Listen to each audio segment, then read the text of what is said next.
지난 5월 박근혜 대통령의 이란 방문과 함께 오랫동안 닫혀있던 이란 시장에 대한 진출 논의가 싹트기 시작했다. 그 중에서도 가장 큰 환영의 뜻을 보인 것은 건설업계. 그들은 이번 기회가 제2의 중동 붐을 일으키게 되길 바랐다. 지난 7, 80년대 중동 해외 건설 수출은 당시 한국의 100억 불 수출 달성 및 경제 발전의 밑거름이었다. 하지만 한국건설은 지난해부터 최장기간 수출 감소세를 이어오고 있다. 그 돌파구로 주목하는 것이 바로 플랜트. 천연가스와 석유 매장 국가인 이란과의 교류를 반기는 것도 이런 이유에서다. 해외 건설에서 플랜트 분야가 차지하는 비중이 상당히 높습니다. 한 60% 이상이 플랜트와 관련된 그런 업종에 해외 건설을 수주를 하고 있습니다. 기술 개발 통해서 우리는 이제 기술 선도국으로서 해외 기술과 나란히 기술 수출할 수 있는 부분을 생각할 수가 있습니다. 한국 건설의 해외 진출 역사는 50여 년. 이제 단순 시공을 넘어 첨단 기술로서 새 역사를 써가야 한다. 플랜트가 바로 그 건설 한국의 새로운 힘이다.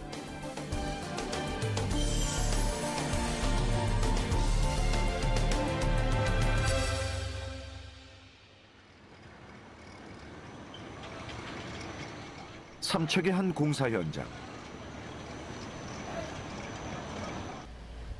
특이하다. 저쪽도 똑같은데? 이곳에선 세계에서 가장 큰 규모의 LNG 탱크가 지어지고 있다. 순서가 달라서 그런데 얘는 지금 설계를 맡았던 한국가스공사의 연구원들이 현장을 찾았는데 설계에선 없었던 부분을 찾아냈다. 그 코드에 분명히 균열 몇 미리, 0.2mm, 0.3mm인가 그 규정이 나와 있잖아. 그 규정대로 하면은 저런 것도 사실은 다 결함이라고 봐야 되는 거 아니냐. 아 이게 지금 균열 아니에요. 이런 건 균열이 아니다. 아 균열 아니에요. 아예 균열이 없어, 지금. 그 균열이라고 얘기한다는 거는 전체적으로 이렇게 쭉 줄이 가야 돼. 줄이 가면은 그게 균열이고 뭐랄까 공급 같은 게 면에서 이제 보이는 거죠. 이런 게 구조적인 영향을 주지 그건 않는다. 아니죠. 삼척에 지어지고 있는 LNG 생산기지. 평택과 인천, 통영에 이어 우리나라의 네 번째 생산기지지만 이제까지와는 의미가 남다르다. 이번에 지어지는 건 27만 킬로리터의 세계 최대 수준의 탱크다. 공사는 3단계로 나눠 진행되는데 우선 작년까지 1단계 건설 사업으로 20만 킬로리터 저장 탱크 4기를 이미 건설했고 현재는 27만 킬로리터 3기를 짓고 있다. 우리나라는 그간 LNG 탱크 설계 기술에 대한 경쟁력을 조금씩 높여왔다. 천연가스를 보관하는 것이니만큼 기술의 척도는 안전. 액화 천연가스인 LNG를 보관하기 위해선 새거나 유출이 없도록 하는 것은 기본. 또 액체화된 가스가 다시 기화되는 것을 막는 기술 역시 중요하다.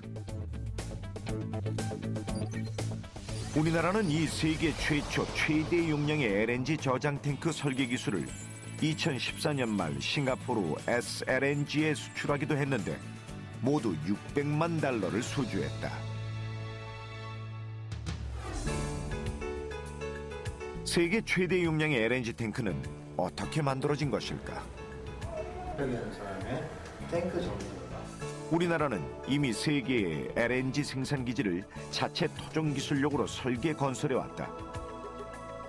우리나라는 LNG 탱크 설계 기술에 있어 세계 선진국 수준까지 올라있다. 1999년 설계 기술의 국산화 실현을 계기로 세계적으로 미국, 영국, 프랑스, 독일, 일본에 이어 6번째로 LNG 저장 탱크 설계 기술을 확보했다. 하지만 이번 27만 킬로리터 탱크 설계에 있어서는 여러 가지 난항도 없지는 않았다.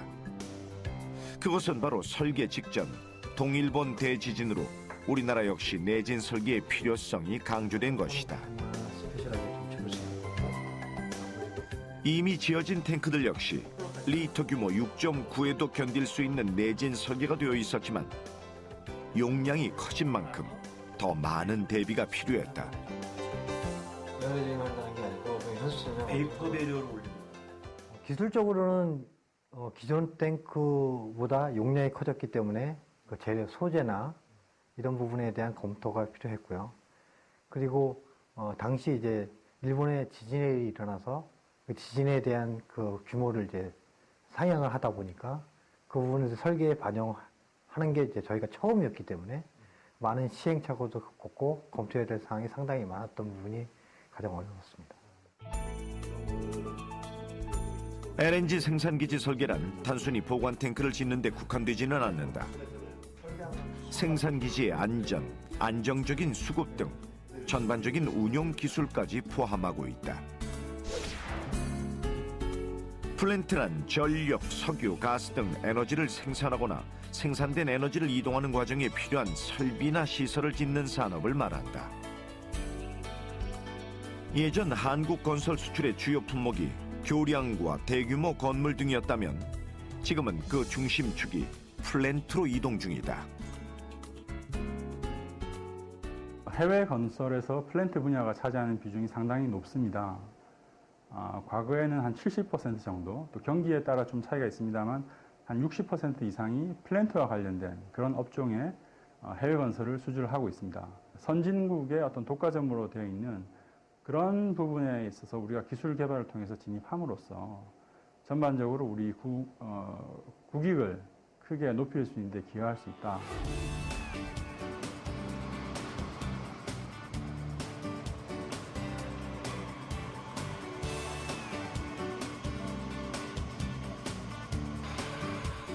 공사 책임자를 만나러 가는 길.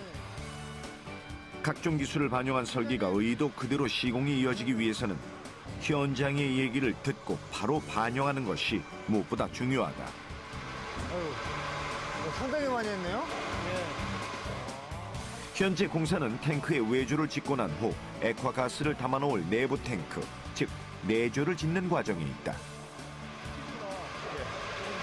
이거 사실 한 7단 정도 되나요?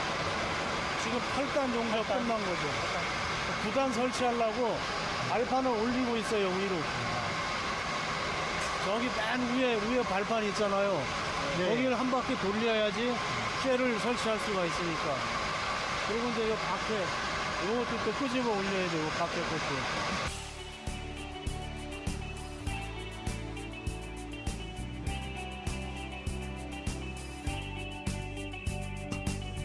20만 킬로리터에서 27만 킬로리터로 크기만 커진 것이 아니다.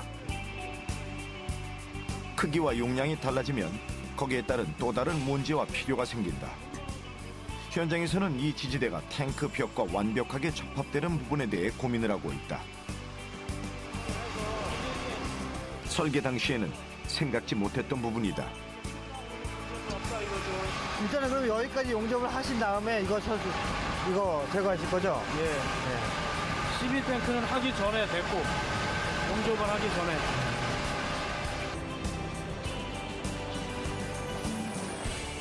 이제 삼척 LNG 기지의 공사는 3단계로 접어든 시점이다. 여기 오기까지 힘든 일도 적지 않았다. 세계 최초라는 것은 아무도 걸어본 적이 없던 길을 가는 것과 같다. 하지만 지금까지는 큰 무리 없이 해낼 수 있었다. LNG 탱크를 짓는 과정은 그 하나하나가 기술의 연속이다. 우선 철근 콘크리트 공사를 통해 바닥 기초 공사를 하고 철골 구조를 세운 다음 외조, 즉 외부의 콘크리트 탱크를 만든다. 그런 다음 실제 액화가스가 들어가는 내조, 내부 탱크 공사에 들어간다. 그리고 제일 중요한 지붕을 압축 공기를 이용해 밀어올리는 에어라이징을 시행한다. 지붕의 무게는 무려 1210톤. 이것을 무려 210시간 동안 천천히 밀어올려 지붕을 얹게 된다. 현재 27만 킬로리터급 탱크는 이 에어라이징까지 끝난 상태다. 좀 더 강화된 내진 설계와 더불어 또 하나 고민했던 것은 내부의 열로 인한 탱크의 수축을 방지하는 일이었다. 수축 방지를 위해선 탱크를 잡아주는 뭔가가 있어야 한다. 생각한 것보다는 좀 잘 나왔어요. 그게 바로 벨로즈 주름관이다. LNG 탱크는 콘크리트 외벽 그리고 내부 탱크가 있고 그 안에 지진을 대비해 탱크를 잡아주는 지지대가 들어간다. 그것이 바로 앵커 스트랩. 이 앵커 스트랩과 함께 쓰이는 것이 벨로즈다.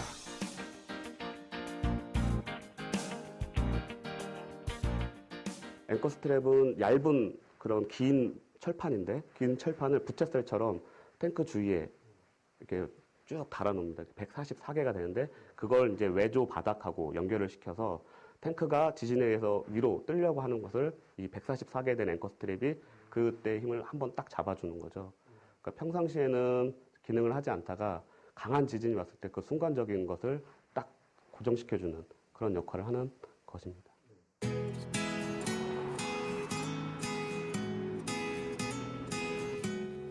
설계를 뒷받침하기 위해서는 그에 맞는 부품 개발과 생산 역시 중요하다.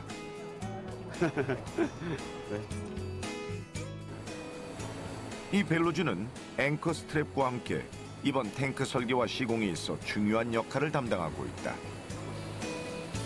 딱 맞는 벨로즈의 크기와 모양을 만들어내는데도 역시 기술이 필요하다.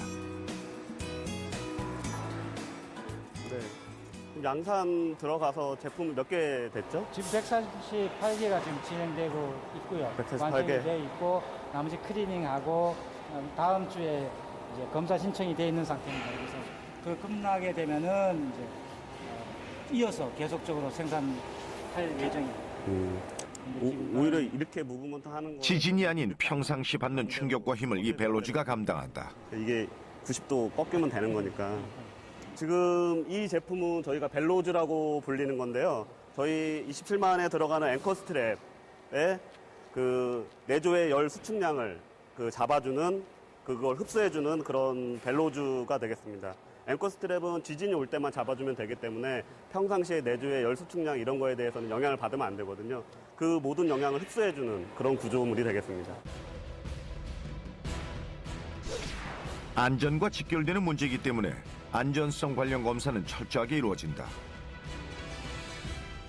우선 내구성을 시험하기 위해서 열 수축 변형에 어디까지 견디는지를 확인해 본다. 이런 식으로 힘을 가해 500번 이상 견뎌야만 내구성 테스트를 통과할 수 있다.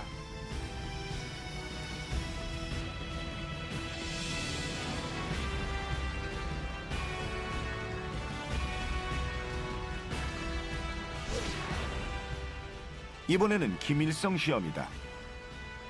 기밀성이란 공기나 가스 등의 기체가 통과하지 않는 성질을 말한다.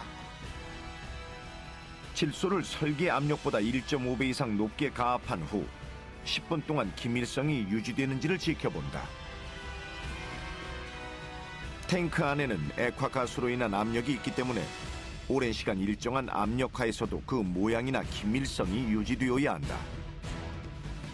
이 벨로즈는 원형이 아니라 타원형이기 때문에 굽어지는 부분에서 받는 압력 양을 그대로 유지하는 것이 관건이다.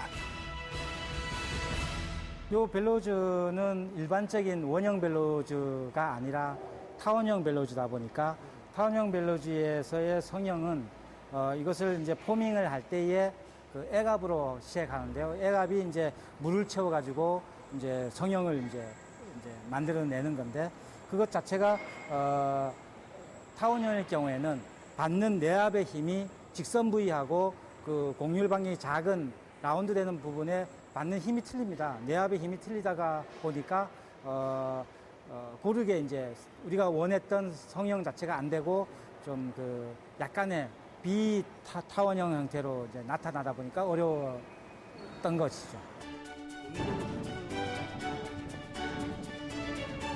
설계와 시공 사이의 차이를 찾아 극복하고 보이지 않는 곳에 들어가는 부품 하나하나의 안전까지 고려해야 하는 일. 플랜트를 짓는다는 것은 바로 그런 일이다.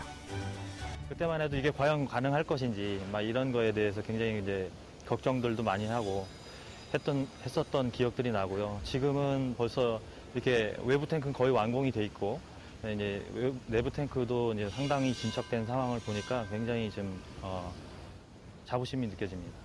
설계했던 거대로 보다 더 잘 되고 있고요. 그 이유는 제가 설계할 때 100% 완벽하게 설계하지 못한 부분이 있어서 그 부분을 현장하고 지속적으로 교류를 해가면서 수정을 해왔고 지금 현재도 계속 하고 있습니다. 그래서 앞으로도 그 부분에 대해서는 좀 더 집중해서 일을 해야 될 거라고 생각하고 있습니다. 처음 시작할 때만 해도 세계의 벽은 높았다. 쉽게 진입하기도 힘들었고 인정받기는 더 힘들었다. 하지만 이제 한국은 기술 수입국에서 기술 수출국으로 돌아섰다. 세계 최대 용량의 27만 킬로리터급 LNG 탱크는 단순히 그 크기에만 의미가 있는 건 아니다.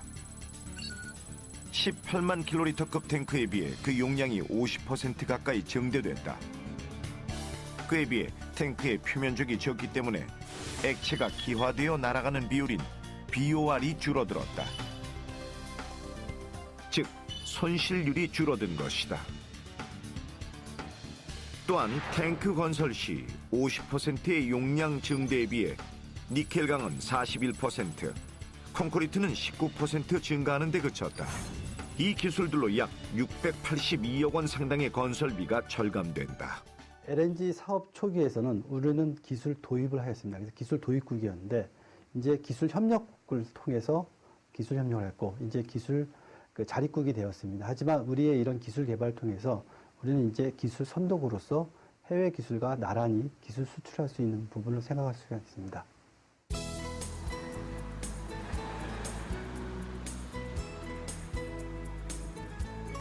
플랜트 관련 기술 개발은 LNG 탱크를 짓는 대규모 공사에만 국한되는 것은 아니다.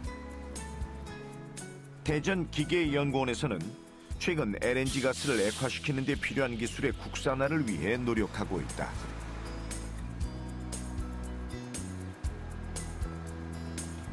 바로 열 교환기를 통해 현장에서 가스를 액화시키는 기술이다.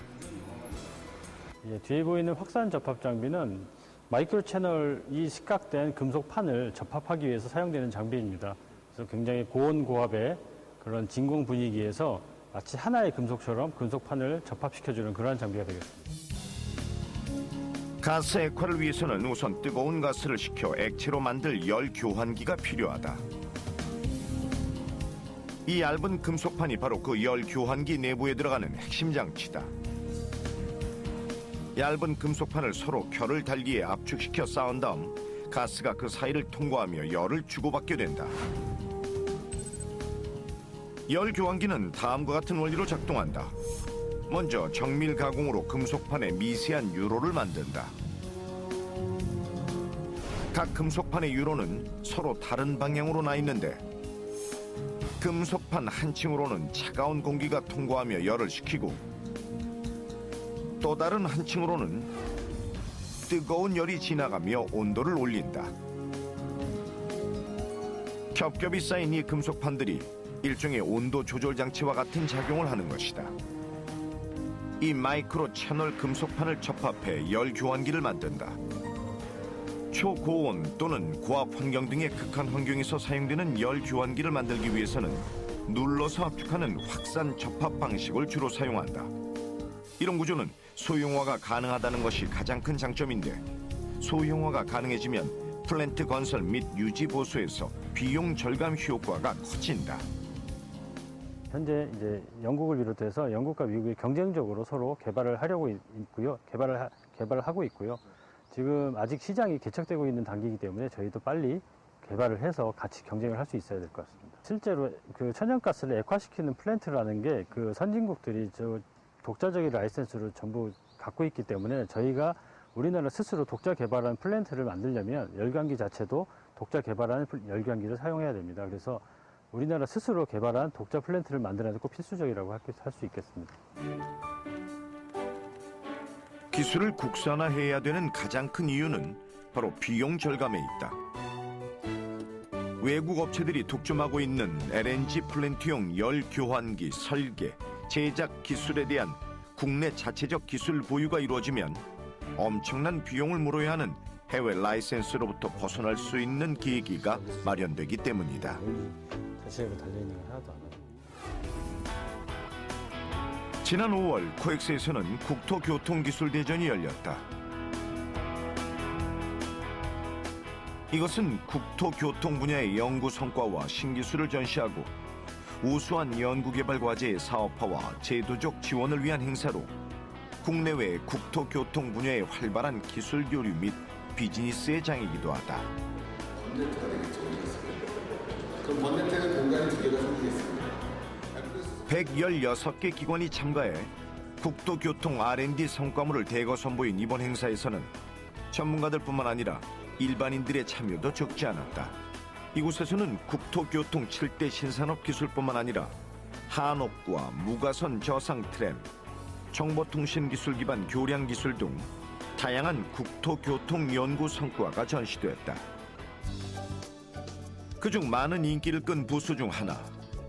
이곳에서는 VR, 가상현실을 이용해 프로그램을 개발 중이다. 지금 이제 출동을 하셔가지고 훈련원이라 생각하시고 출동하셔야 지금 밸브 지금 가스가 흐르는데 일단 압력이 올라가고 있기 때문에 밸브를 잠궈야 됩니다. 왼쪽에 보시면 밸브 하나 보이시죠? 가장 왼쪽에 위쪽에 밸브 하나 보이시죠? 예, 조금만 더 왼쪽으로 가보십시오. 네, 그 밸브를 제가 닫아보겠습니다. 예, 닫으면 이제 가스가 왼쪽에서 오른쪽으로 가는 거 막으셨습니다. 그 노란 쪽에 보시는 밸브 보이시나요? 예, 그 위쪽으로 좀 가보십시오. 네, 조금만 위로요. 네, 조그맣게 밸브 하나 보이죠? 예, 이 밸브를 열어가지고 제가 가스를 빼보도록 하겠습니다. 가스, 예, 빼고 있습니다. 네, 성공했습니다. 이것은 바로 햅틱 기반 안전훈련 시스템 개발 프로그램. 플랜트 시설에서의 안전훈련을 가상현실을 통해 체험하는 것이다. 직접 현장에 가지 않고도 안전훈련의 효과를 가져오는 것이다. 처음 해봤을 땐 좀 어려웠는데 훈련을 좀 받으면 충분히 적응을 잘 할 수 있을 것 같아요. 네. 지금 하는 가스 플랜트 이거 말고도 다른 쪽에 좀 적용해보면은 더 좋을 것 같다고 생각이 들었습니다. 이 프로그램들 역시 첨단 기술의 집약이다. 휴먼 컴퓨터 인터페이스, 네트워크를 기반으로 한 상호작용, 시각이나 청각 등을 이용한 오감작용, 빠른 판단과 결정을 훈련시키는 직관적 시스템으로 이루어져 있다. 실제 플랜트 시설에서는 그 위험에 대한 부담과 비용 문제로 이런 안전훈련을 자주 하기가 어렵다. 그 문제를 해결하기 위해 나선 것이 바로 안전훈련 시뮬레이션이다. 화재 현장이나 아니면 해상 구조나 사람이 접근하기 힘든 환경 속에서 직접 그 일을 하시는 분들이 훈련을 할 수 있기 때문에 많이 효율적이고 또 간편하고 시간도 절약할 수 있는 시스템이 될 것 같아요. 산화케미컬 폭발 사고와 관련해서 산화케미컬 플랜트 관련 시설에서는 고위험 화학물질을 다루고 있어 늘 사고의 위험에 노출되어 있다. 게다가 사고는 화재 폭발로 이어져 인근 주민에게까지 피해가 갈 수 있다. 안전훈련 과정을 통해 미리 위험에 대비하고 사고 발생률을 낮추는 것. 플랜트 기술 개발이란 단지 시설을 만들고 에너지를 저장, 보관하는 데 그치지 않는다. 그 기반 시설에 관련된 다양한 운용 과정에서 경비를 절감하고 안전성을 확보하는 것. 그건 역시 플랜트 기술 개발의 하나다. 비용 측면하고 시간 절약적인 측면이 있는데요. 저희 시스템이 개발이 되면은 비용을 저희는 적어도 한 20 내지 30%는 기존 비용에 대비 줄일 수 있지 않겠냐는 생각을 좀 하고 있고요. 당연히 이제 훈련 시간도 저감함으로써 더군다나 저희가 온라인 시스템으로 만듦으로 인해 가지고 장소에 구애받지 않고 시간에 구애받지 않고 훈련할 수 있게끔 굉장히 그건 큰 장점이라고 생각하고 있습니다. 플랜트 건설 중에서도 최근 주목을 받고 있는 것은 시베리아나 남극처럼 극지에서의 에너지 개발을 위한 플랜트다.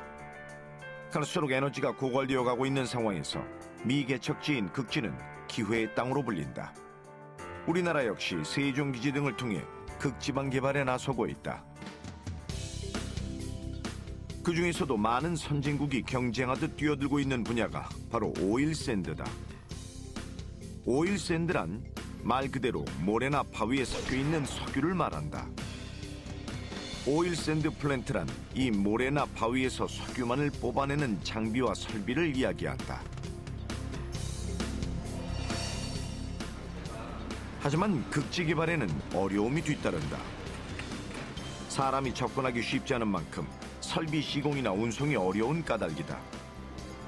평균 영하 50도가 넘는 극한의 환경 역시 걸림돌이 되고 있다.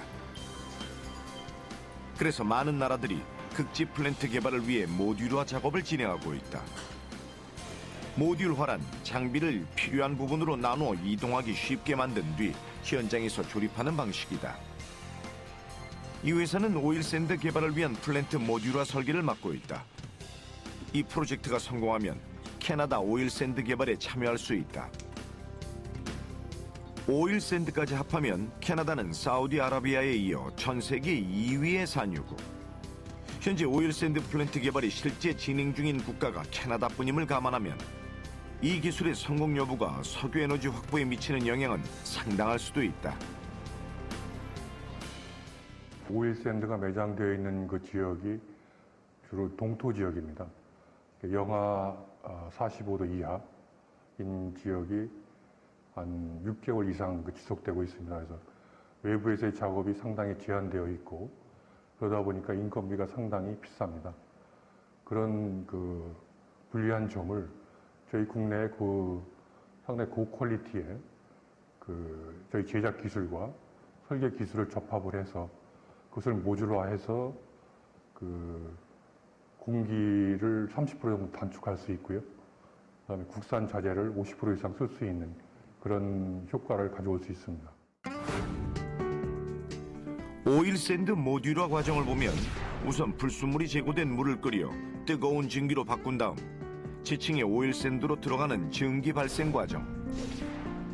뜨거운 증기로 땅속 오일샌드를 묽게 만들어 오일을 생산할 수 있도록 하는 추출 공정. 땅속에서 추출한 오일에 섞여 있는 물과 모래를 제거하는 처리 공정. 처리 공정에서 나온 물에 녹아있는 오일 제거 공정. 그리고 이 과정에서 생산된 물에 녹아있는 칼슘, 염과 같은 불순물을 제거하는 수처리 공정. 이 각 공정들을 모듈화하게 되면 기존의 설비 운영을 위해 필요한 땅과 비용이 훨씬 줄어들게 된다.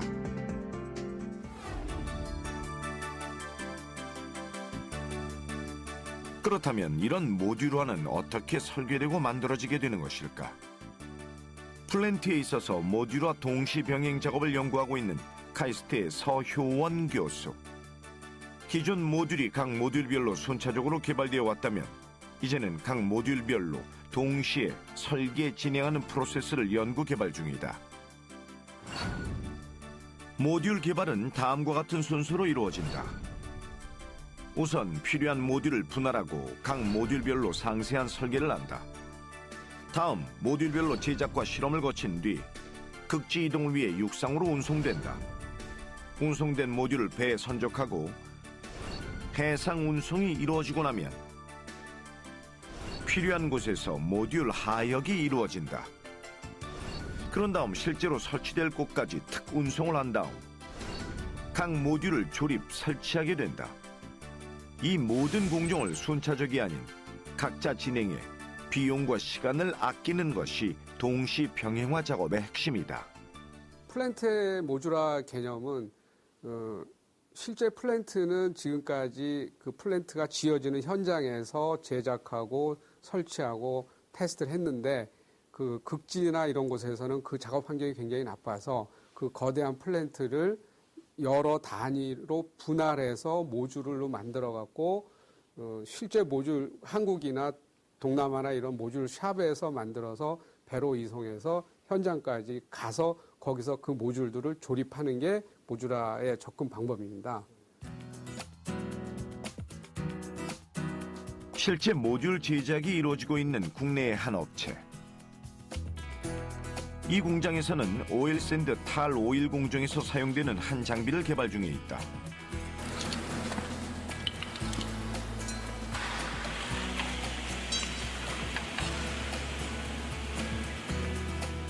예전 같으면 인력과 장비가 극지에 파견돼 그곳에서 공사를 진행해야 했지만 모듈화 작업이 가능해지면서 이곳에서 제작해 실험한 뒤 가져가는 것이 가능해졌다.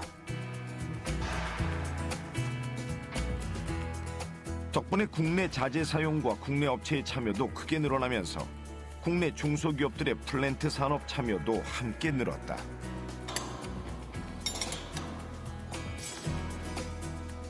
하이드로 테스트는 다 끝난 거고. 수학 검사 다 끝나고 서류까지 다 발행됐습니다. 다 됐어? 유수 분리기라고 합니다. 그러니까 물과 오일 자체를 이제 지하에서 캐왔을 때 압축기를 통해서 끌어당겨서 이쪽에서 물과 기름 자체를 분리를 해서 기름만 다시 추출하는 그런 기자재입니다. 또 하나 모듈러의 장점은 아직 원천 기술이 없는 기술에 개발을 집중할 수 있다는 것이다. 중소기업이라도 기술력만 있다면 도전해볼 수 있는 분야다. 기존 이제 오일 메이저사들이 확보하고 있는 기술들이 좀 있습니다. 그리고 또 라이센스 같은 게 있고요. 그러니까 저희가 아무리 뭐 1억 불에 수주를 해도 라이센스 비용 자체를 지불을 해버리면은 어차피 저희 쪽에서 남는 이유는 없거든요. 그런 부분에서 이제 또 기술 부분 자체도 저희가 아무리 잘 발주처에서 요구하는 사항들을 만들어도 그 기술 자체가 다른 이제 오일 메이저사에서 가지고 있는 기술이라면 의미가 없는 기술이기 때문에 또 그 제품 자체도 의미도 없고요. 그렇기 때문에 저희가 이제 회피 기술을 이제 저희 조사를 하고 분석을 통해서 저희가 또 확보를 하는 그런 개념입니다. 건설 산업에 있어 국내 시장은 이미 포화 상태. 해외 시장 역시 단순 시공 기술만으로 공사를 수주할 수 있는 시기는 지나갔다. 그렇다면 남은 것은 첨단 기술이 집약된 고부가가치의 건설. 이것이 바로 지금 한국 건설이 플랜트 기술 개발에 더 고민하고 적극적으로 투자해야 하는 이유다. 향후에도 에너지와 자원에 대한 수요는 계속 증가할 것으로 이렇게 예상을 하고 있고, 그래서 앞으로 그 미개척 극지라든지 또 셰일가스나 오일샌드와 같이 비전통적인 그런 에너지 자원 발굴까지 우리가 스펙트럼을 넓혀야 된다, 그렇게 보고 있습니다. 우리가 앞으로 향후에는 어떤 아까 말씀드린 그런 어떤 원천 기술 확보, 그 다음에 개념 설계 이런 쪽에 선진국의 어떤 독과점으로 되어 있는 그런 부분에 있어서 우리가 기술 개발을 통해서 진입함으로써 전반적으로 우리 국익을 크게 높일 수 있는 데 기여할 수 있다. 세계는 지금 에너지 고갈 문제와 직면하고 있다. 누가 먼저 에너지를 개발하고 개발된 에너지를 안전하게 이동시키며 가져온 에너지를 효율적으로 운용할 수 있는가? 여기에 국가의 미래가 달려있다. 플랜트 기술 개발은 바로 그런 에너지 운용을 위한 기술. 때문에 플랜트는 건설 한국뿐만 아니라 미래 한국을 위한 길이기도 하다.